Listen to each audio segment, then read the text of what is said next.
నమస్తే, welcome to BRK news. నేను మీ మధు. మిత్రులారా, ఈరోజు మనం ఒక స్పెషల్ గెస్ట్తోని చిట్ చాట్ చేయబోతున్నాం. జవహర్ నగర్ కార్పొరేటర్ కారింగ్ల నిహారిక గౌడ్ గారు మనతో ఉన్నారు. అక్క నమస్తే. నమస్తే. బాగున్నారా? యా. ఓకే, ఆనెస్ట్గా చెప్పండి. Hmm. ఇంతకుముందుకు మీరు బీఆర్ఎస్ పార్టీలో ఉన్నారు. Hmm. తర్వాత 2023 ఎలక్షన్లో మీరు పార్టీ మారినారు కదా. Hmm. అప్పటి పాలన బాగుందా, ఇప్పటి పాలన బాగుందా? అంటే జవహర్ నగర్ వరకు చూసుకుంటే మాత్రం ఇప్పుడు మెరుగైన పాలన ఉంది అని నేను అనుకుంటున్నాను.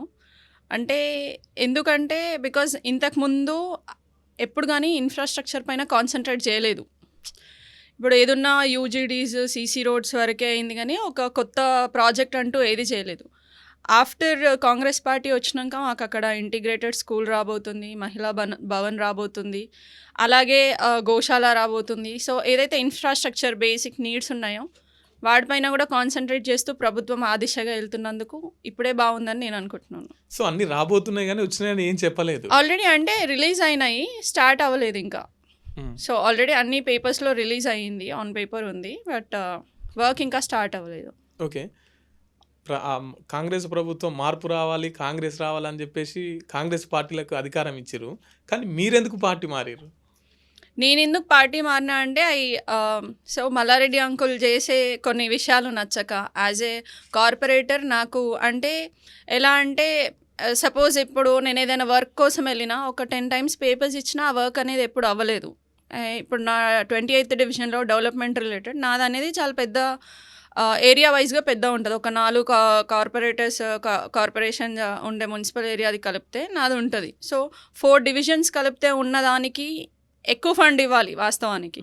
ఎన్నిసార్లు ఫండ్స్ గురించి వెళ్ళినా ఇప్పుడు ఒక చిన్న డివిజన్కి ఎంత ఫండ్ అయితే ఇచ్చినారో సేమ్ ఫండ్ 28th డివిజన్ కూడా ఇచ్చినారు. సో అట్లా నాకు ప్రాబ్లం అయింది. ఎన్నిసార్లు వెళ్ళి రిక్వెస్ట్ చేసినా కూడా ఆయన ఇవ్వలేదు. కాబట్టి సరే కొత్తగా ప్రయత్నిద్దాము, కొత్త ప్రభుత్వం వస్తే మారే అవకాశం ఉంటుంది కదా, నా డివిజన్ డెవలప్ చేసుకునే అవకాశం ఉంటుంది కదా అని ఎలక్షన్స్ కన్నా ముందే, ఎమ్మెల్యే ఎలక్షన్స్ కన్నా ముందే పార్టీ మారడం జరిగింది. కానీ మళ్ళీ ఎమ్మెల్యే మల్లారెడ్డి గారు అయినారు కదా. అయినారు, బట్ ఇప్పుడు మల్లారెడ్డి అంకుల్ అయినా కూడా వర్క్స్ అని వజ్రేష్ అంకులే చేస్తున్నారు కాబట్టి మా వర్క్స్ అవుతున్నాయి కొన్ని అయితే. అంటే మీరు ప్రధానంగా మీ డివిజన్లో గుర్తించినటువంటి సమస్యలు ఏంటి, ఏం ఆయనకు లెటర్ రూపకంగా ఇచ్చినారు? చాలా ఇచ్చినాము, ఆల్మోస్ట్ పోల్స్ కావాలని ఇచ్చినాము. ఇప్పుడు 28th డివిజన్లో పోల్స్ లేదు. ఇప్పుడు జవహర్ నగర్ ఏర్పడి చాలా సంవత్సరాలైనా 28th డివిజన్లో మౌలిక సదుపాయాలు చాలా వరకు లేవు. పోల్స్ లేకుండా ఉండే, వైరింగ్స్ కరెక్ట్గా ఉండదు, వాటర్ సమస్య ఉండే. ఎన్నిసార్లు లెటర్స్ తీసుకెళ్ళి ఇచ్చినా నాకు ఒక్క పోల్ కూడా ఎక్స్ట్రా ఇవ్వలేదు. పోల్ ఇవ్వలేదండి, you are talking about development, నాకు ఒక పోల్ ఎక్స్ట్రా ఇవ్వలేదు. సో అట్లాంటప్పుడు నేను యాజ్ ఎ కార్పొరేటర్ నేను వాళ్ళకి ఏం డెవలప్మెంట్ చేయగలుగుతా? అంటే ఏమన్నాడు మీరు అడిగితే? ఇస్తాను అంటారు కానీ ఇవ్వలేదు. కాబట్టి ఎన్నిసార్లు వెళ్ళినా చేసేద్దామమ్మా, ఇదేముంది చిన్న విషయం చేద్దామన్నారు, కానీ నాకు ఎక్స్ట్రా పోల్ కూడా ఇవ్వలేదు. అట్లాంటప్పుడు నేను ఇంకా 28th డివిజన్లో ఫండ్ గురించి కొట్లాడి తెచ్చింది ఏం లేదు. ఎంతవరకు వాళ్ళు ఇచ్చిరో అంతే డెవలప్ చేయగలిగినాను, కానీ నేను ఎంత కొట్లాడినా కూడా నాకు ఒక సింగిల్ రూపీ ఎక్స్ట్రా ఇవ్వలేదు. ఇంకా పక్క డివిజన్స్ 15th డివిజన్లో ఎక్కువ పెట్టుకున్నారు, 8th డివిజన్లో, ఎందుకంటే వాళ్ళ మేయర్, ఒక డెప్యూటీ మేయర్ అనేసి వాళ్ళు ఎక్కువ ఫండ్ పెట్టుకున్నాం. ఆయన అబ్జెక్ట్ చేయలేదు. వెళ్ళి ఆ విషయం పైన చాలా, నాట్ జస్ట్ 28th డివిజన్, ఇంకా చాలా వెనుకబడిన డివిజన్స్ ఉన్నాయి, వాళ్ళకి ఎక్కువ ఫండ్ ఇవ్వండి, డెవలప్మెంట్ అయిన కాలనీస్కి తక్కువ ఫండ్ ఇవ్వండి అన్నా కూడా వాళ్ళు అలాగే ఫండ్ డిస్ట్రిబ్యూషన్ కరెక్ట్గా లేదు. అది ఎన్నిసార్లు మల్లారెడ్డి అంకుల్కి రిపోర్ట్ చేసినా ఆయన పట్టించుకోలేదు. కాబట్టి పార్టీ మారడం జరిగింది. జవహర్ నగర్ నా గుండెకాయే, జవహర్ నగర్ అని చెప్పేసి మాట్లాడతాడు. జవహర్ నగర్ ఆయన గుండెకాయ అంటారు, కానీ ఎప్పుడు ఆ గుండెకాయకి ఆయన తూట్లు పొడిచింది ఉంది తప్పించి డెవలప్ చేసింది ఏం లేదు. అంటే ఉన్న వాళ్ళకే, ఎవరైతే ఆయనకి అనుకువగా ఉన్నారో వాళ్ళకే చేశారు తప్పటి ఎవరైతే నిజంగా ప్రజాసేవ చేస్తున్నారో వాళ్ళకైతే ఆయన ఏం హెల్ప్ చేసింది లేదు. ఎందుకు మీరు పార్టీ మారారు కాబట్టి ఇట్లా మాట్లాడుతున్నారు? నేను ఉన్నప్పుడైనా ఇట్లే మాట్లాడుతుండే. నేను ఏ పార్టీలో ఉన్నా నేను ప్రజల గురించి ఆలోచిస్తాను, నాకు పార్టీతో సంబంధం లేదు. ఇప్పుడు ఇక్కడ ఇదే విషయంలో ఇలా జరిగినా నేను రేపు కాంగ్రెస్నైనా విమర్శిస్తాను. పార్టీలో ఉన్నంత మాత్రాన పార్టీ తప్పు చేసినా నేను పార్టీకి సపోర్ట్ ఏం చేయను. నాకు నచ్చకపోతే నేను విమర్శిస్తాను. అంటే మరి మల్లారెడ్డి కాకుండా ఇంకా పై స్థాయి వరకు ఏమైనా తీసుకెళ్ళి సో ఇక్కడ ఇట్లా జరుగుతుందని ఎవరు గెలుస్తారండి? ఎవరు గెలుస్తారు పై స్థాయిలో? మల్లారెడ్డి అంకుల్ కాకపోతే కేటీఆర్ గారు, అంతే. అక్కడ వరకు రీచ్ మాకు ఉండదు. So only Malla Reddy is big boss. So ఆయననే కలవాలి, ఆయన త్రూ పనులు జరగాలి, కాబట్టి ఆయన చెప్పినట్టు వినాలి, అంతే. సో నచ్చక పార్టీ మారారు మొత్తం 100%. ఓకే, మీ డాడీ శంకర్ అన్న అంటే చాలా ఫేమస్, ఎందుకంటే మాజీ సర్పంచ్. తర్వాత మీ కుటుంబం నుంచే పొలిటీషియన్స్ మొత్తం ఇట్లా వచ్చారు కదా మేడం. ఎందుకు మీరు కూడా ఈ రంగాన్ని ఎంచుకున్నారు? అంటే రాజకీయం ఇప్పుడు ఒక డాక్టర్ కొడుకు డాక్టర్ అయితే ఎవరు అడగరండి. పాలిటీషియన్ కొడుకు అయితేనే అడుగుతారు. నేను కూతుర్ని. మా నాన్న రాజకీయంలో సంపాదించలేవు. ఒకవేళ ఆయన ఫుల్ సంపాదించి నాకు ఇక నువ్వు సంపాదించుకో అని ఇస్తే అది వేరే విషయం. రాజకీయంలో మా డాడీ ఒక్క రూపాయి కూడా సంపాదించలే. యాజ్ ఆఫ్ నౌ నేను ఇప్పుడు కార్పొరేటర్, ఇంత పెద్ద ఛానల్కి వచ్చాను. నేను ఇప్పుడు ఆన్ మీడియా చెప్తున్నా, నేను ఈ రోజు వరకు ఒక సింగిల్ రూపీ కరప్షన్ చేయలేదు. ఒక సింగిల్ రూపీ నేను ఎవరి దగ్గర తీసుకోలేదు. I'm proud of it. నేను ప్రజాసేవ చేయడానికి వచ్చిన, తప్పేం లేదు. మీ డాడీ రాజకీయంలో ఏం సంపాదించలేదా మేడం? సంపాదిస్తే నేను ఈ పాటికి మేయర్ అయ్యేదాన్ని. నేను 2 సార్లు మేయర్ కాలేదంటే సంపాదించలేదనే కదా అర్థం. ఇప్పుడు వాళ్ళు మేయర్ అయ్యారంటే వాళ్ళు డబ్బులు పెట్టి అయ్యారంటారా? కాదని మీరు చెప్పండి, నేను ప్రూవ్ చేస్తాం. డబ్బులు పెడితేనే రాజకీయం చేయాలి. మా డాడీ సంపాదించి నేను కార్పొరేటర్ వరకే. లేకపోతే నేను ఫస్ట్ టైమే డబ్బులు ఇచ్చేదాన్ని, ఫస్ట్ టైమే మేయర్ అయ్యేదాన్ని, సెకండ్ టైం కూడా డబ్బులు ఇచ్చి మేయర్ అయ్యేదాన్ని ఒకవేళ బీఆర్ఎస్ పార్టీలో ఉండి నేను సంపాదించుంటే.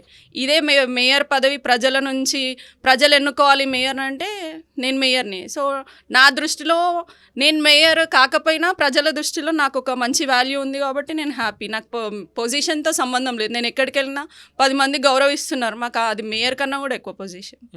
కానీ లాస్ట్ టైం మీరే మేయర్ అవుతారు అన్నారు. కానీ ఈ సీన్ కట్ చేస్తే కావ్య గారికి వెళ్ళింది. అంటే ఏం జరిగింది అక్కడ? ఎందుకు మీకు రాకుండా అడ్డుపడ్డది ఎవరు? ఏం జరిగింది? అడ్డుపడ్డదు ఎవరు అంటే డబ్బులు అడ్డుపడ్డాయి. ఎవరు అడ్డుపడలే, జనాలు అడ్డుపడలే, ఎవరు అడ్డుపడలే, డబ్బులు అడ్డుపడ్డాయి. మేము అంత ఇచ్చుకోలేం కాబట్టి కాలేదు. శంకర్ అన్న దగ్గర మస్తు డబ్బు ఉంది, పోయిన వాళ్ళందరికీ మంచిగా సహాయం చేసి తోలుతాడు అంటారు. మీరేం డబ్బు లేదని చెప్తారు. సహాయం చేయడం వేరు, కోట్లు ఇవ్వడం వేరు. మా డాడీ ఎట్లాంటి వ్యక్తి అంటే ఒకరి దగ్గర నుంచి రూపాయి ఆశించలే ఈ రోజు వరకు. ఒకవేళ అట్లా ఆశించేది ఉంటే ఈరోజు జవహర్ నగర్లో మేమే లీడింగ్ పొజిషన్లో ఉండేవాళ్ళం. జనాల దృష్టిలో మా డాడీ శంకర్ గౌడ్ ఎప్పటికీ లీడింగే. రాజకీయంగా డబ్బులు పెట్టి పదవులు తెచ్చుకునే విషయంలో మేము చాలా వెనుకబడి ఉన్నాం. సర్పంచ్గా ఉన్నప్పుడు చాలా వెంచర్లు వేసిండు, చాలా సంపాదించిండు అని ఒక రూమర్ ఉంది. అది వాస్తవేనా మేడం? అట్లా వెంచర్లు ఉంటే నేను మేయరే అయ్యేదాన్ని కదా. నేను అదే చెప్తున్నా. ఇప్పుడు ఎవరన్నా వచ్చి అన్న ఈడ వెంచర్ చేసుకుంటున్నా అంటే చేసుకోపో అంటారు తప్పించి అదేంది శంకర్ అన్ననే వెంచర్ చేస్తుండు అందుకే సపోర్ట్ చేసిండు, ఆయన దగ్గర మస్తు డబ్బులు ఉన్నాయి అని అనుకుంటారు. అంత డబ్బులు ఉంటే నేను ఈరోజు కూడా ఆర్టీసీ బస్సులో తిరిగేదాన్ని కాదు. మీరు ఆర్టీసీ బస్సులో నేను కార్పొరేటర్ అయినా ఎట్లా వచ్చారు మేడం? ఇప్పుడు నేను క్యాబ్లో వచ్చాను. ఓకే. మాకు ఒకటే కారు ఉందండి, అది మా డాడీ యూజ్ చేస్తారు కాబట్టి నేను క్యాబ్లో బస్సులో వెళ్తాను. I don't feel any bad. నాకు అస్సలు మేయర్ కార్పొరేటర్లు అన్నీ 5 ఇయర్సే. నేను చిన్నప్పటి నుంచి బస్సులలో తిరిగిన. కార్పొరేటర్ కాగానే కార్లో ఎక్కాలని రూల్ లేదు కదా. నేను మీటింగ్స్లో కూడా చాలా వరకు బస్సులో వెళ్ళినా, క్యాబ్లో వెళ్ళినా, కార్లో వెళ్ళినా. I don't feel ashamed of it. నేను అస్సలు సిగ్గుపడను. ఓకే. అంటే మీకు ఈ పొలిటీషియన్ లైఫ్ బాగుందా, లేకపోతే మంచిగా ఎందుకు వచ్చాము ఈ పొలిటీషియన్ లైఫ్లోకి అన్నట్లు ఎప్పుడన్నా అనిపించిందా మేడం? ఒక్కొక్కసారి అనిపిస్తుంది. అన్నెసెసరీ కామెంట్స్ విన్నప్పుడు మనం ఇంత మంచిగా ప్రజలకు సేవ చేస్తూ ఒక సింగిల్ రూపీ తీసుకోకుండా వీళ్ళ కోసమే కష్టపడితే వీళ్ళే ఇట్లా మాట్లాడుతున్నారేనా అప్పుడప్పుడు అనిపిస్తుంది. బట్ అట్లాంటి చిన్న చిన్న వాటికి అన్నీ కుంగిపోతే రాజకీయంలో ఉండలేం కాబట్టి I will become more stronger. వాళ్ళు అట్లా విమర్శించిన కొద్దిగా నేను ఇంకా స్ట్రాంగ్ అవుతున్నాను. అంటే మీ వ్యక్తిగత జీవితాన్ని ఇంకా పులి స్టాప్ పెట్టి ఇంకా కూడా రాజకీయాలల్లో ఎందుకు, అంటే రాజకీయం అంటే ఎందుకంత ఇష్టం అంటే ఇష్టము కష్టం అనేది ఏం కాదు. మా ఫాదర్ని చూశాను నేను. ఇప్పుడు ఎక్కడికి వెళ్ళినా చాలామంది, నేను మొన్న మీకు ఒకటి చెప్తాను. మేము ఒక లోన్ తీసుకోవడానికి వెళ్ళామండి, మార్గేజ్ లోన్ తీస్తున్నాము. అక్కడ వెళ్ళినాను. అక్కడ ఒక ఆయన కనిపించి ఇక్కడ జవహర్ నగర్ అంటే మాకు అప్పుడు శంకర్ అన్న 5,000కు ఒక ప్లాట్ తీసుకొని ఇల్లు కట్టుకోవే అని అన్నాడు. మేము కట్టుకోలేకపోయినాము. ఇప్పుడు ఆడ 10 లక్షలు పెట్టిన ప్లాట్ రాదంట. అంటే నేను చెప్పిన అంకుల్ ఇప్పుడు ఆడ 1,00,000 అయ్యింది గజం. అంటే ఎవరమ్మా అంటే అదే మీరు మాట్లాడుతున్న శంకర్ గౌడ్ బిడ్డని. అంటే ఆయన 2 చేతులు లేపి నమస్కరించింది. అంతకన్నా పెద్ద గౌరవం అవసరం లేదు. మేము పేరు కోసము ప్రజల కోసమే పనిచేసినాం కానీ ఎప్పుడు డబ్బు కోసము రాజకీయం ఎప్పుడు చేయలేదు, చేయదలుచుకోలేదు కూడా. ఇన్ ఫ్యూచర్ కూడా చెయ్యము. ఎందుకు మేడం జవహర్ నగర్ ఇంకా అభివృద్ధి అవుతలేదు? జవహర్ నగర్ ఒకప్పుడు 10,000 మంది ఉండే అండి. 1999 మా డాడీ టేకప్ చేసినప్పుడు 10,000 మంది. ఇప్పుడు దాదాపు 2 లక్షల పైన జనాలు ఉన్నారు జవహర్ నగర్లో. 1999లో ఒకటే బస్సు ఉండేది జవహర్ నగర్కి. ఇప్పుడు మీరు సికింద్రాబాద్ వెళ్తే మీకు ఎన్ నెంబర్ ఆఫ్ బస్సెస్ వస్తాయి. జవహర్ నగర్ డెవలప్ అవ్వలేదు అని అంటే అక్కడ ప్రాబ్లం ఇట్స్ నాట్ అబౌట్ ఇది కాదు. ప్రాబ్లం ఏంటి అంటే డెవలప్ చేసే వరకు జనాలు ఎక్కువైపోతున్నారు. ఎందుకంటే సిటీకి దగ్గరలో ఉండే ప్రాంతము అఫోర్డబుల్గా ఎవరన్నా జీవించగలుగుతారు అంటే అది ఓన్లీ జవహర్ నగర్కి. ఇప్పుడు సికింద్రాబాద్ నుంచి జవహర్ నగర్కి చాలామంది వస్తారు అవును. పనులు చేసుకోవడానికి కూడా జవహర్ నగర్ నుంచి చాలామంది ఇక్కడికి వస్తారు. అఫోర్డబుల్ లివింగ్ ఉంది కాబట్టి జనాలందరూ వస్తున్నారు. అంటే ఇన్ఫ్రాస్ట్రక్చర్ అయితే ఆల్రెడీ మా డాడీ ఉన్నప్పటికే బిల్డ్ అయిపోయింది. మా డాడీ జవహర్ నగర్లో స్కూల్స్ చేసాం, గవర్నమెంట్ స్కూల్స్. అంటే ఇప్పుడు అక్కడ వచ్చి నివసించేదంతా పేద ప్రజలే కాబట్టి స్కూల్స్ మా డాడీ టైంలోనే అయింది. ఆయన అంగన్వాడీ స్కూల్స్ చేశారు. అలాగే మన రేషన్ షాప్స్ కూడా ఇంక్రీజ్ చేశారు. గవర్నమెంట్ హాస్పిటల్ తీసుకొచ్చారు. ఎప్పుడైతే మా నాన్న టైంలో జరిగిన డెవలప్మెంటే తప్పించి దాని తర్వాత ఇన్ఫ్రాస్ట్రక్చర్ డెవలప్మెంట్ అయితే అవ్వలేదు. కాలనీస్ డెవలప్ అయ్యాయి కానీ ఇన్ఫ్రాస్ట్రక్చర్ మాత్రం కొత్తగా ఏది అవ్వలేదు. ఒకవేళ జరిగినా ఏదో మార్కెట్ ఏదో జరిగింది, బట్ దాంట్లో చాలామంది అవినీతి ఆరోపణ ఎదుర్కొన్నారు. అందులో చాలామంది ఉన్నారు కాబట్టి నా దృష్టిలో డెవలప్మెంట్ కాదు. If you are developing just roads UGD చేసి నేను డెవలప్ చేసిన అంటే it's not at all development according. అంటే నా పరంగా అసలు డెవలప్మెంటే కాదు. డెవలప్మెంట్ అంటే ఇన్ఫ్రాస్ట్రక్చర్ క్రియేట్ చేయాలి. ఇప్పుడు అక్కడ ఆరోగ్యం బాగాలేదు, నువ్వు హాస్పిటల్కి వస్తే కొన్ని వేలు ఖర్చు అవుతాయి. అక్కడే గవర్నమెంట్ హాస్పిటల్ క్రియేట్ చేశారు. That is development. ఇప్పుడు స్కూల్కి వెళ్ళాలి, ఎక్కడో వెళ్ళి చదువుకోలేరు. ఆ స్కూల్ దగ్గరలో ఉంటే పేరెంట్స్ కూడా పంపించడానికి ఈజీ అవుతుంది. అట్లా స్కూల్స్ పెట్టించారు, వాటర్ ట్యాంక్స్ ఇచ్చారు. వాటర్ అసలు హెచ్ఎండబ్ల్యూఎస్ వాటర్ లేని టైంలోనే అక్కడ చాలా వాటర్ ట్యాంక్స్ కట్టించారు. ఎవరైతే మిగతా వాళ్ళు ఎవరైతే దోచుకోవాలి అని రాజకీయంలో వచ్చిన వాళ్ళు దోచుకున్నారు, చాలా ఎదిగిపోయినారు. కానీ శంకర్ గౌడ్ మాత్రం డెవలపే చేశారు. ఓకే, జవహర్ నగర్ ప్రజలంతా ముక్కు మూసుకొని బతుకుతారు, ఎందుకంటే అక్కడ ఉన్న గాలి అటువంటిది. ఏంటి ఆ డంపింగ్ యార్డ్ను ఇన్ని రోజుల నుంచి ప్రజలు దాన్ని తీసేయాలని చెప్పేసి నిరసనలు తెలుపుతున్నారు, ధర్నాలు చేస్తున్నారు. కానీ ఎందుకు ప్రభుత్వం దాని మీద చర్యలు తీసుకోలేకపోతుంది? It's very unfortunate. Even BRS ప్రభుత్వంలో కూడా జరిగింది, అంతకుముందు ఉన్న ప్రభుత్వాలలో కూడా జరిగింది. యాక్చువల్గా అది ఓన్లీ ఒక 10 years 5 years పెడతాం అక్కడ డంపింగ్ యార్డ్ అని చెప్పారు. తర్వాత బీఆర్ఎస్ గవర్నమెంట్ వచ్చినాక చెత్త నలువైపులా తరలిస్తామని చెప్పారు. ఏమీ యాక్షన్స్లో రాలేదు. మొత్తం జవహర్ నగర్లోనే చెత్త వేయడం జరుగుతుంది. ప్రభుత్వం ఏం క్లెయిమ్ చేస్తుంది అంటే ఇది గవర్నమెంట్ భూమి, మేము ఇట్లే వాడుకుంటాము అని క్లెయిమ్ చేస్తుంది. బట్ ఇప్పుడు రీసెంట్గా ఈవెన్ రేవంత్ రెడ్డి గారు కూడా, ఆయన ఇంతకుముందు మా నియోజకవర్గానికి ఎంపీలా పనిచేసినారు కాబట్టి ఆయనకు డెఫినెట్గా దీని మీద ఐడియా ఉంది. మేము కూడా ఒక 2 times వెళ్ళి రిప్రజెంటేషన్ ఇవ్వడం జరిగింది. ఆయన అనౌన్స్ కూడా చేశారు, జవహర్ నగర్లో కాకుండా ఇరువైపులా చెత్త తరలిస్తామని.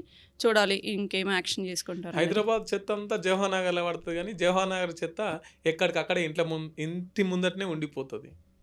ఎందుకు ఇట్లా ఈ లోపం ఎందుకు ఇట్లా జరుగుతుంది అంటే ఇప్పుడు నేను చెప్పిన జవహర్ నగర్లో 2 లక్షల జనాభా ఉన్నారు. 2 లక్షల జనాభాకి కనీసం ఒక 2000 మంది ఉండాలి మున్సిపల్ స్టాఫ్. ఒక 100 మంది మాత్రమే ఉన్నారు. వాళ్ళు ఎంత అని చేస్తారు? సో ప్రజలు కూడా ఆలోచించాలి. చెత్త వేసేటప్పుడు మనకు అక్కడ డంప్ సైట్స్ ఉన్నాయి. ప్రతి కాలనీలో ప్రతి కార్పొరేటర్ డంప్ సైట్స్ పెట్టించారు. ఓన్లీ అక్కడ వరకు వెళ్ళి డంప్ సైట్స్లో వాళ్ళు డంప్ చేయడం, మాకేంటి వాళ్ళు వచ్చి క్లీన్ చేసుకుంటారని నెగ్లిజెన్స్ చేయడం వల్ల చెత్త అలా ఉండిపోతుంది తప్పించి మున్సిపల్ స్టాఫ్ డెఫినెట్గా వర్క్ చేస్తున్నారు. వాళ్ళు పాపం నిరంతరం కృషి చేస్తారు. వాళ్ళ శ్రమ కిందికి యాజ్ అ కార్పొరేటర్ నేను వాళ్ళకి ఎల్లప్పుడూ థ్యాంక్ఫుల్లే ఉంటా. బికాజ్ వాళ్ళు లేకపోతే కరోనా టైంలో కూడా మున్సిపల్ స్టాఫ్ ఒక్కరోజు కూడా డుమ్మా కొట్టలేదండి. ప్రతి ఒక్కరు వర్క్ చేశారు. I really salute them. Police డాక్టర్కి మనం ఎంతైతే కరోనా టైంలో గుర్తించామో నా పరంగా మున్సిపల్ స్టాఫ్ని కూడా అంతే గుర్తించాలి. వాళ్ళు ఎక్కడిదక్కడ వదిలేసి అమ్మో మా ప్రాణాలు అని ఆలోచించుంటే ఇంకా ఘోరంగా ఉండేది పరిస్థితి. ఇప్పుడు జవహర్ నగర్ని జిహెచ్ఎంసీలో కలుపుతారని కొందరు, లేదంటే మున్సిపల్ లాగానే ఉంటుందని కొందరు. ఇంతకీ ఏం జరుగుతుంది? నాకు తెలిసి ఐ థింక్ లాస్ట్ జాన్లోనే నాకు తెలుసండి అది కలిసిపోయింది అని నా వరకు వచ్చిన ఇన్ఫర్మేషన్. కాకపోతే ఒక జీవో ఒకటి రిలీజ్ చేయాలి. But as far as I know municipalities అన్నిటిని జవహర్ నగర్ కానీ ఇప్పుడు బోడుప్పల్ కానీ గట్కేసర్ కానీ అన్ని జిహెచ్ఎంసీ చేశారు. బట్ జిహెచ్ఎంసీలో మళ్ళీ 4 zones చేస్తామన్నారు కాబట్టి మేబీ జిఎంఎంసీ చేస్తుండొచ్చు, గ్రేటర్ మేడ్చల్ మున్సిపల్ కార్పొరేషన్లా చేస్తుండొచ్చు మా మేడ్చల్ని. మల్లారెడ్డి తల తాకట్టు పెట్టైనా సరే నేను జిహెచ్ఎంసీలో కలపని అని అంటున్నాడు కదా, జవహర్ నగర్ గుండెకాయ అన్నారు. మరి అంత భద్రంగా చూసుకోలేదు కదండి. పాలిటీషియన్స్ ఏదైనా మాట్లాడతారు. సో మొత్తం మీద అయితే జిహెచ్ఎంసీలో కలిపేసిరు అంటారు. నాకు తెలిసినంత వరకు అయితే అయిపోయింది. ఓకే, ఒక 4 కార్పొరేటర్స్ కూడా వస్తారు జవహర్ నగర్కి. ఇప్పుడు నెక్స్ట్ 28 ఉండరు, మేబీ 4 members ఉంటారు. అంటే దీని ద్వారా కొంతమంది ఇబ్బంది పడతారని కదా. ఎవరండి ఇబ్బంది పడేది? ఇప్పుడు లోకల్ ఎలక్షన్లో కావచ్చు, ఈ కార్పొరేటర్లు కావచ్చు, వీళ్ళంతా ఇబ్బంది పడతారు, నేను కల్పనీయను అని చెప్పేసి మాట్లాడుతున్నాను. ఇబ్బంది ఏముందండి? డెవలప్మెంట్ ఎవరున్నా చేసేది, ఇబ్బంది పడేది ఏముంది? నాకు తెలిసినంత వరకు ఇబ్బంది పడే అంత టిపికల్ టాస్క్ అయితే కాదు జిహెచ్ఎంసీలో కలపడం.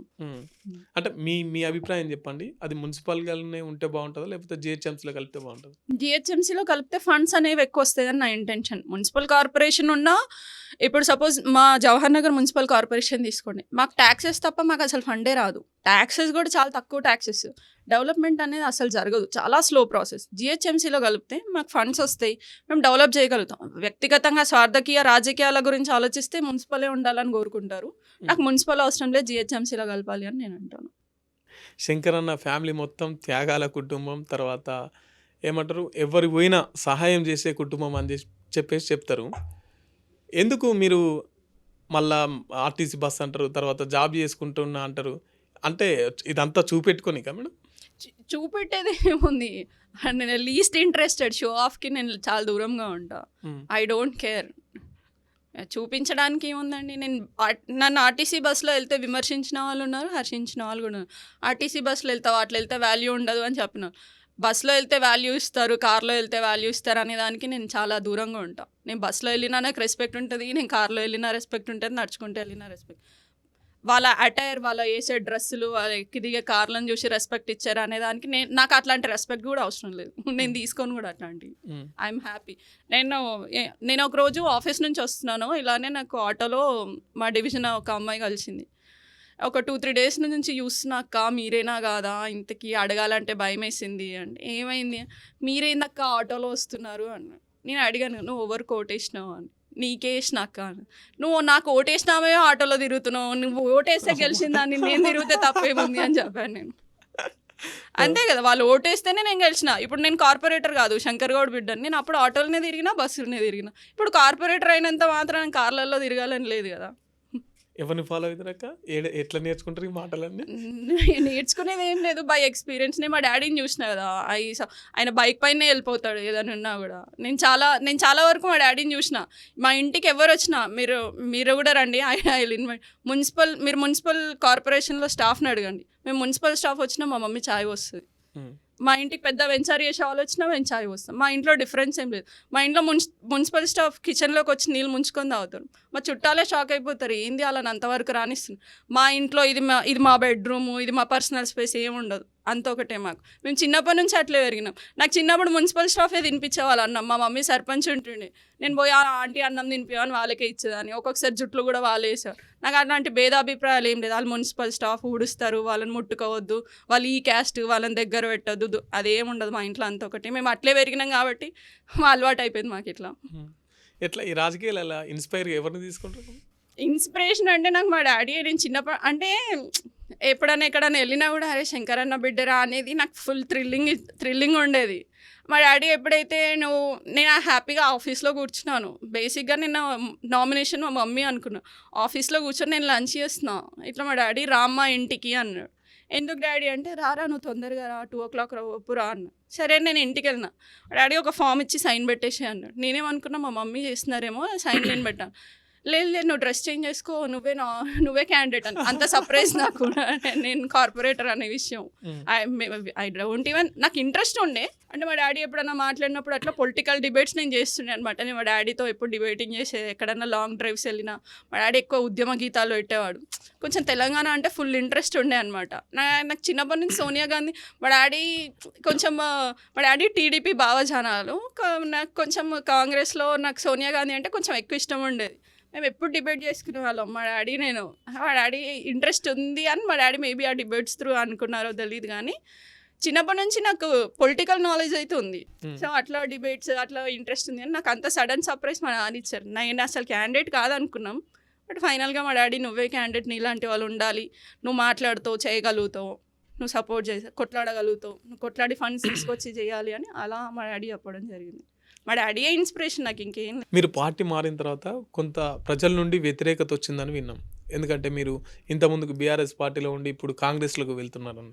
వ్యతిరేకించి నా వరకు అయితే రాలేదు. చాలామంది అయితే హర్షించారు, మంచి పని చేసినారని చాలామంది అప్రిషియేట్ చేసినారు నన్ను ప్రత్యేకంగా. అంటే బీఆర్ఎస్లో జరిగిన అన్యాయం అందరికీ తెలుసు కాబట్టి, అంటే మేయర్ ఇవ్వలేదని అన్యాయం కాదు, mayor doesn't matter to me.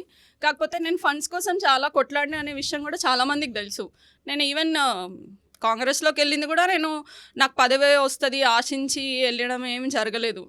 ఒక పాయింట్ ఆఫ్ టైంలో నీకు ఇంత ఫండ్ 38 lakhs 40 lakhs ఫండ్ వస్తుంది, మేయర్ కావాలా అంటే మేయర్ 1 yearకి చేసేది ఏముంది, ఫండే తీసుకుందాంలే అని నేను ఆఫర్ ఇచ్చింది కూడా ఉంది. నాకు ఫండే కావాలి అన్న 38 lakhsతో నా డివిజన్లో వర్క్స్ కూడా జరిగినాయి.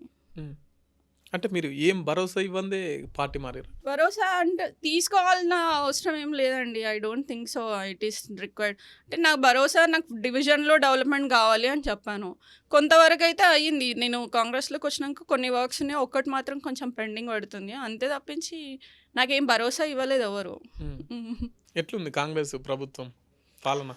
అంటే ఇప్పుడు మీరు స్కూల్లో ఉండిపోయి కాలేజ్కి పోయినాక మీకు ఏమనిపిస్తుంది, అబ్బా స్కూలే బాగుండే అనిపిస్తుంది, అవునా కదా? జనరల్గా ఇప్పుడు 10 ఏళ్ళు పరిపాలన చూసిరు కాబట్టి జనాలు అబ్బా బీఆర్ఎస్ఏ బాగుంది అని అనుకుంటున్నారు, కానీ Congress is also doing good. కాకపోతే మీరు కూడా అంటున్నారు కదా బీఆర్ఎస్ బాగుందని, మీరు కూడా అనిపిస్తుండే ఇప్పుడు స్కూల్లో చదువుకొని స్కూల్లో ఉన్నంతసేపు ఏమనిపిస్తుంది మనకి, అబ్బా స్కూల్ ఇప్పుడు కాలేజ్కి పోతామా అనిపిస్తుంది నార్మల్గా మైండ్ సెట్. ఇప్పుడు బీఆర్ఎస్ 10 years చూసినాం కదా, అది బాగుంది అని ప్రజలు అనుకుంటున్నారు.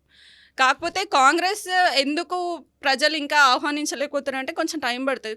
చాలామంది హైడ్రా వల్ల డిస్టర్బ్ అయినారు అని అట్లా. HYDRAA is a great project, అది చాలామందికి అర్థమవుతలేదు. ఇప్పుడు హైడ్రా వల్ల నష్టం జరుగుతుంది అని ఇప్పుడు చెరువులు పునరుద్ధీకరణ చేస్తున్నారు. అక్కడ ఉండే కాలనీ వాళ్ళంతా హర్షిస్తారు హైడ్రాని. ఎక్కడో ఆదిలాబాద్లోనో కరీంనగర్లోనో ఇంకెక్కడో ప్లేస్లో ఉన్న వాళ్ళందరూ విమర్శిస్తారు. వాళ్ళకి తెలియదు ఇక్కడ ఏం జరుగుతుందని. అది social media stunt and social media game. లేదు, అది హైడ్రా అనేది ఒకవేళ బఫర్ జోన్లో ఉన్న ఎఫ్టీఎల్లో ఉన్న అందరి ఇళ్ళు కూలగొట్టాలి. కానీ పెద్ద పెద్ద వాళ్ళకేమో మీరు నోటీసులు ఇచ్చి వాళ్ళని ఇళ్ళను అట్లనే ఇప్పటి వరకు ఉంచి పేదల ఇళ్ళను కూలగొట్టడాన్ని వ్యతిరేకిస్తున్నారు. పేదల ఇల్లు ఎక్కడ కూలగొట్టలే. అట్లా హైడ్రా ఫస్ట్ పేదల ఇల్లు కూలగొట్టాలంటే జవహర్నగర్కి రావాలి. జవహర్నగర్లో ఒక్కటన్నా టచ్ చేసినారా? హైడ్రా టచ్ చేయలేదు. అది అలా చూపిస్తుంది మీడియా, సోషల్ మీడియా స్టంట్స్ అవన్నీ. హైడ్రా వల్ల ఇప్పుడు నల్లకుంట చెరువు ఉంది, బతుకమ్మ కుంట ఉంది, ఇట్లా చాలా చెరువులు పునరుద్ధీకరణ చేస్తారు. ఎక్కడ పేద ప్రజలే చేయలేదు. మొన్న ఏదో విల్లాలు చేసినారు అని అంటున్నారు. ఒక్క దగ్గర తప్పు జరుగుతుంది, పోనీలే వాళ్ళు మన వాళ్ళే అని పక్కన పెడితే, రేపు మనది లేక్ సిటీ అండి, హైదరాబాద్ అనేది లేక్ సిటీ. ఇప్పుడు ఎన్ని లేక్స్ ఉన్నాయి చెప్పండి? ఇప్పుడు హైడ్రా ఆల్మోస్ట్ 14 to 15 లేక్స్ పునరుద్ధీకరణ చేస్తుంది. అది మంచిది ఫర్ ద అప్కమింగ్ సొసైటీ. ఇప్పుడు వచ్చే న్యూ జనరేషన్కి మనం ఏమి ఇస్తాం యాజ్ అ గిఫ్ట్? నువ్వు ఆస్తులు సంపాదించేయాల్సిన నేచర్ని ఇచ్చేసేయండి. రేపు గాలి కూడా కొనుక్కుంటామని చెప్పినారు కదా, ఆ పరిస్థితి రాకుండా మనం చూడాలి. సో కానీ ప్రజలు కోరుకునేది, ప్రజల అధికారంలో ఇచ్చింది 6 గ్యారెంటీలు అమలు చేస్తుంది కదా. ఇది కాకుండా మేము వాళ్ళ మీద కేసులు పెడతాం, వాళ్ళని లోపలేస్తాం, ఇది చేస్తాం, అది చేస్తాం. ఫస్ట్ మీ 6 గ్యారెంటీలు ఏమైనా అని అడుగుతున్నాం. 6 గ్యారెంటీలు అనేది అమలు అవుతున్నాయి. ఇప్పుడు ఆర్టీసీ బస్సులో మహిళలకు ఉచిత ప్రయాణం అనేది జరుగుతుంది. 500K గ్యాస్ ఇవ్వడం జరుగుతుంది. ఇప్పుడు రైతు భరోసా జరుగుతున్నాయి. ఒకటేసారి అంత చేసేయాలి అంటే కాదు. ఇప్పుడు ఆల్రెడీ మన తెలంగాణ అనేది అప్పుల్లో ఉంది. మనం కూడా అప్పు చేసే డెవలప్మెంట్ చేస్తే ఏముంటుంది? మెల్లిమెల్లిగా ఇట్ టేక్స్ టైం అండి. ఇప్పుడు ఆల్మోస్ట్ 2 years ప్రభుత్వం వచ్చి ఇంకా టైం పడుతుంది. ఎందుకంటే మనం పాతదాన్ని అంతా రెనోవేట్ చేస్తూ రావాలి. సో దానికి టైం పడుతుంది. సో డెఫినెట్గా కొంచెం మనకు ఓపిక అనేది ఉండాలి. ఏదైతే వాళ్ళు చెప్పినారో ఆల్మోస్ట్ 80% అయితే వాళ్ళు కంప్లీట్ చేయడానికి చూస్తున్నారు. ఇప్పుడు ఇందిరమ్మ ఇల్లు ఇచ్చినారు, మా డివిజన్లో కూడా వచ్చినాయి. ప్రజలు హర్షిస్తున్నారు. అన్నీ ఒకటేసారి కావాలంటే కాదు, ఒకటి మెల్ల చేసుకుంటూ వెళ్తారు. ఓకే, జవహర్నగర్లో ఇంకేమైనా భూమి మిగిలిందా? అంతా క్లోజ్ చేసి ప్రస్తుతానికి ఉంది, ఎంతవరకు ఉంటుందో తెలియదు. ఈ ఇయర్లో అది కూడా కంప్లీట్ అవుతుందా? చెప్పలేము. అది అంటే ఇప్పటికైతే, అంటే హానెస్ట్లీ స్పీకింగ్, ఇప్పుడు రెవెన్యూ చాలా స్ట్రిక్ట్గా ఉందండి, వెరీ స్ట్రిక్ట్. అది ఒకప్పుడు ఒక ఆర్ఐ గారు ఉండే అనమాట. నేను ఇట్లే ఆమె దగ్గరికి నా డివిజన్లో పెద్దగా ఇల్లులు ఉండేయండి. అన్నీ సింగిల్, అంటే ఇల్లులు in the sense single rooms ఉంటాయి, రేకులు ఉంటాయి, స్లాబ్లు ఉంటాయి. మా అంటే ఒక 10 కూడా ఉండవు. నేను ఇట్లనే వాళ్ళు రేకుల రూమ్ తీసేసి కొంచెం ఎక్స్టెండ్ చేసుకుంటారా అంటే ఒక ఆర్ఐ దగ్గరికి, మేడం దగ్గరికి పర్మిషన్కి వెళ్ళాను. అడిగాను అనమాట, ఇట్లా మా డివిజన్లో అని. మీరు శంకర్ గౌడ్ వాళ్ళ కూతురా అన్నారు. అవునండి. మీ డాడీ పేద ప్రజలకు దేవుడేమో కానీ మాకు మాత్రం విలన్ అమ్మ అని. ఫస్ట్ కొంచెం హర్టింగ్ అనిపించింది, చాలా ఏడుపు వచ్చింది. మా డాడీకి వచ్చి చెప్పిన, ఇట్లా అన్న డాడీ మేడం అంటే ఇట్లా అన్నారు. అంతే, ఆయన పెద్దగా ఏం రియాక్ట్ అవ్వరు. ఫస్ట్ ఆలోచిస్తే కరెక్టే కదా. ఎప్పుడు నార్మల్గా అయితే పేద ప్రజలకి నివసించడానికి మా నాన్నలు ఎప్పుడు కృషి చేసినారు. కాకపోతే యాజ్ ఏ ప్రభుత్వం దృష్టిలో అప్పుడు ఎక్కువ మంది ఏడున్నారు అంటే అది మా డాడీ టైంలోనే ఎక్కువ జనాలు వచ్చేసినారు. అట్లా మా డాడీ సంపాదించింది ఏం లేదు. అదే ప్రాబ్లం. జనాలు ఏంటంటే ఏమున్నా శంకర్ అన్న టైంలోనే జరిగింది కదా, వాళ్ళకి మస్తున్నాయి, వాళ్ళకి జూబ్లీ హిల్స్లో ఉన్నాయి నేను చెప్పినా నాకు చెప్పండి రా బాబు, జాబ్ చేసుకోవాల్సిన అవసరం లేదు, పోయి మంచిగా పాష్ లైఫ్లో బతుకుతా, బంజారా హిల్స్ జూబ్లీ హిల్స్లో ఉంటాయి, ఎందుకు బాలేజ్నగర్లో ఉంటా అని చెప్పిన. అంటే అనిపిస్తుంది అక్క, అందరేం మంచిగా డబ్బులు సంపాదించుకుంటారు, మంచిగా అది చేస్తున్నారు, రాజకీయంలోకి వచ్చి మేమేంటి ఇట్లా అని ఎప్పుడన్నా అనిపించింది అట్లా? అట్లేం అనిపించలేదు కానీ మా డాడీ కొంచెం సంపాదించుంటే బాగుండేది, మేము వేరే పొజిషన్లో ఉండేవాళ్ళం కదా అనిపించింది. ఓకే. సో ఈయన పేరు చెప్పుకొని చాలా మంది సంపాదించిన అంటే నేను తప్పనట్లేదు, కాకపోతే మనకంటూ ఉండుంటే మనం ఈ పొజిషన్లో ఉండేవాళ్ళం కాదు కదా, ఇంకొంచెం బెటర్గా ఉండేవాళ్ళం. కానీ ఎవరిని అడిగినా కూడా శంకరన్న ఆశీర్వాదం అని చెప్తారు. మళ్ళీ శంకరన్న అదే చాలు కదండి, అది చాలు. శంకరన్న త్రూల్నే శంకరన్న ఆశీర్వదించడం వల్లే మేము ఈ స్థాయిలో ఉన్నామని చెప్తారు. చాలా, అంతకన్నా ఎక్కువ వద్దు. వాళ్ళు బహిరంగంగా వచ్చి మైకులు పట్టుకొని చెప్పాల్సిన అవసరం లేదు, వాళ్ళకి మనసులో ఉంటే చాలు. మేము ఆశించాం కూడా, నేను కూడా ఆశించా, ఇది చెప్పడం వాళ్ళకి ఉంటే చాలా, అంతవరకు we don't expect anything in return. నేను అప్పుడు వాళ్ళకి హెల్ప్ చేసిన, నాకు మేయర్ అప్పుడు వీళ్ళు హెల్ప్ చేసేది ఉండే, వీళ్ళు పైసలు తెచ్చేయాలి అని కూడా మేము ఎప్పుడు అనుకోలే, ఆ థాట్ కూడా ఎప్పుడు రాలే. ఎందుకు, వాళ్ళు మన వల్ల బాగుపడ్డారు, వాళ్ళు మన పేరు చెప్పుకుంటారు అంటేనే చాలు, మనకి ఇంకేం ఎక్స్ట్రా అవసరం లేదు. ఓకే. అంటే ఇంకా ఈ రాజకీయాలలో కొనసాగాలనుకుంటున్నాక 100%. నేను లేకపోతే ఎట్లా అండి, నాలాంటి నిజాయితీ నాయకురాలు ఒక్కరన్నా ఉండాలి కదా. ఏంటి నెక్స్ట్ మీ టార్గెట్ ఏంటి? ఉంటా, టార్గెట్ ఏం లేదు, ఏదొచ్చినా చేస్తా. అంటే భవిష్యత్తులో మిమ్మల్ని ఎట్లా చూడొచ్చు? పొజిషన్ ఉంటే ఇంకా మంచిగా చూస్తారు, లేకపోతే ఇట్లా గట్టిగా స్ట్రాంగ్, ఇంకా స్ట్రాంగ్ అవుతాం. అంటే ఎందుకు ప్రజలంటే మీద అంత ప్రేమ, ఎందుకు ప్రజాసేవ చేయాలనేది? నేను పుట్టింది జవహర్ నగర్, నేను జవహర్ నగర్, నాతో పాటు జవహర్ నగర్ ఎదిగిందని నేను అనుకుంటా. నేను చిన్న ఉన్నప్పుడు ఒక బస్సు ఉండేదండి 22C అని చెన్నపురంకి, అంతే. లేదు, నేను పెరుగుతూ వచ్చినా, నేను డెవలప్ అవుతున్నా, మా జవహర్ నగర్ కూడా డెవలప్ అవుతూ వచ్చింది. డెఫినెట్గా జవహర్ నగర్లో ఆ డంపింగ్ యార్డ్ తీసేసి, ఇప్పుడు నా ఇల్లు మంచిగా ఉండాలని మనం అనుకుంటాం కదా, నేను కూడా నా జవహర్ నగర్ మంచిగా ఉండాలని అనుకుంటా, అంతే. బాగా కాపీ కొడుతున్నారు శంకర్ అన్న మాటలన్నీ. అంటే బ్లడ్ సేమ్ కదా, వచ్చేస్తుంది అంతే. ఓకే. అంటే కాంగ్రెస్ ప్రభుత్వంలో నెక్స్ట్ ఏమన్నా హామీ ఇచ్చిందా? ఏమి ఇవ్వలేదు హామీ, అంటే టికెట్ అట్లానా, అట్లేమి ఇవ్వలేదు. బట్ నేను ఫైట్ చేస్తాను, నాలాంటి వాళ్ళకి ఇవ్వకుంటే ఎట్లా, నేను డెఫినెట్గా ఫైట్ చేస్తాను.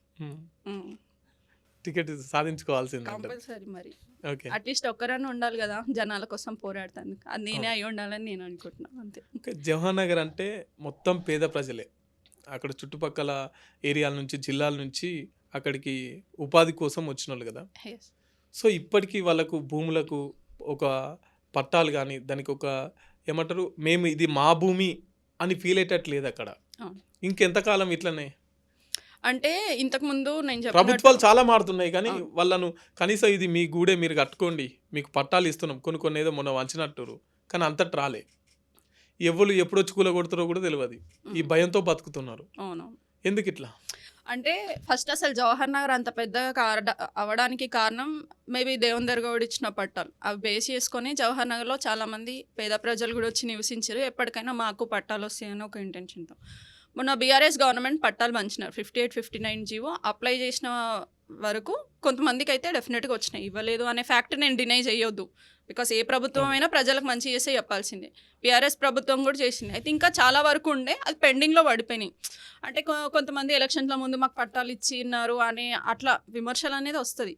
ఇంకా మేబీ వచ్చుంటే బాగుండేది. బట్ ఇప్పుడు మేము ఈవెన్ ఎంపీగా రేవంత్ రెడ్డి గారు మా కాన్స్టిట్యున్సీ నుంచి ఆయన ఎలక్ట్ అయ్యారు ఎంపీ లాగా. సో ఆయనకు డెఫినెట్గా జవహర్ నగర్ గురించి ఐడియా ఉంది. సో ఇప్పుడు ఈవెన్ పేద ప్రజలకు ఇల్లు అనే విషయంలో కూడా ఇందిరమ్మ ఇల్లు అనేది కాకుండా రాజీవ్ స్వగృహ కూడా అక్కడ ఇంతకుముందు వైఎస్ఆర్ ఉన్నప్పుడు మా 28 డివిజన్లోనే ఉన్నాయి. అవి కూడా టేకప్ చేయమని మేము రేవంత్ రెడ్డి గారికి ఇవ్వడం జరిగింది, లెటర్ ఇవ్వడం జరిగింది. పేద ప్రజలని డెఫినెట్గా ఆయన దృష్టిలో ఉంచుకొని డెవలప్మెంట్ అనేది మాకు ఇంకొంచెం బాగా చేస్తారని నేను అనుకుంటున్నాను. ఎందుకంటే ఎంపీ లాగా ఒక పోరాడే తత్వం అనేది వాయిస్ ఆయనకి మేబీ మేడ్చల్ ప్రజలు కొంచెం ఎక్కువగా ఇచ్చారు. మల్కాజ్గిరి మేడ్చల్ వాళ్ళ వల్లనే ఆయన ప్రశ్నించే గొంతు, ఆయన డెఫినెట్గా ఆయన అది గుర్తుపెట్టుకుంటారు. సో మా వరకు అయితే మాకంతా ఇప్పుడు ఏదైతే క్రమబద్ధీకరణ అదంతా ఉందో కూడా అది ఆయన దృష్టిలో ఉంది. కాకపోతే అది ఫేస్ వైజ్ చేస్తారని నేను అనుకుంటున్నాను. ఒకప్పుడు జవహర్ నగర్లో పని చేసుకుని బతికేది, ఇప్పుడు ఎక్కువ మొత్తం రియల్ ఎస్టేట్ ఎక్కువ అయిపోయింది, అలా ఎక్కువ మాఫియా నడుస్తుంది అని చెప్పేసి బయటకు వచ్చినటువంటి వార్త వాస్తవేనా?